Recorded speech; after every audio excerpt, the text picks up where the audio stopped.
اپنے دشمنوں کو موقع دینا ہمیں کمزور بناتا ہے۔ مجھے موت کا ڈر نہیں، لیکن وہ آخری سانس میرے لیے حرام ہوگی جس سے پہلے میں ہتھیار ڈال دوں۔ جس کا کوئی خواب نہیں، اس کا کوئی مستقبل نہیں۔ جب تک ہم اللہ کے راستے پر ثابت قدمی سے چلتے رہیں گے، تب تک کوئی بھی ہمیں جھکانے کی ہمت بھی نہیں کر سکتا۔ جب آپ کی جان کو خطرہ ہو تو صدقہ دے کر جان بچائیے، مگر جب دین کو خطرہ ہو تو جان دے کر دین بچائیے۔ حق کی راہ پر چلنے والوں کو میرا رب کبھی تنہا نہیں چھوڑتا۔ ظالم پر رحم، مظلوم پر ظلم ہے۔ حق کی راہ پر چلنے والوں کو میرا رب کبھی تنہا نہیں چھوڑے گا۔ پوری دنیا بھی اگر خلاف ہو جائے تو یہ نہیں ہو سکتا کہ ہم کبھی کسی ظالم کا ساتھ دیں۔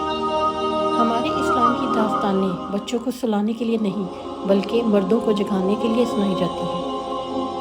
اگر آپ کا دل خالص اور پاکیزہ ہے تو دنیا کی کوئی شیطانی قوت آپ کا محاصرہ نہیں کر سکتی۔ اگر تم نے دشمن کے قبضے میں اپنا وطن نہیں بلکہ ایک پتھر کا ٹکڑا بھی رہنے دیا تو غلامی ہمارا مقدر ہوگی۔ جب تک اللہ پر ہمارا ایمان پختہ ہے، کوئی بھی ہمیں گھٹنوں پر نہیں لا سکتا۔ جو لوگ باطل سے مرعوب ہو کر قدم پیچھے ہٹا لیں تو رب تعالیٰ ایسے لوگوں کی مدد نہیں کرتا۔ اگر تم شیر بن کر اسلام کے حق میں بول نہیں سکتے تو دشمن کا کتا بن کر بھونکنے کی اجازت بھی نہیں۔ جو تم دیتے ہو تم نہیں دیتے، اگر سمجھو تو تمہیں تو دینے کی توفیق بھی تم کو دینے والا دیتا ہے۔ ہم اپنی طرف بڑھنے والے ہاتھ کو خالی نہیں لوٹاتے۔ دوستی کا ہو تو ملا لیتے ہیں، دشمنی کا ہو تو کاٹ دیتے ہیں۔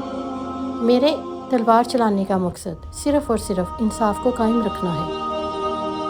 بعض اوقات شر اصل میں خیر اور خیر اصل میں شر ہوتا ہے۔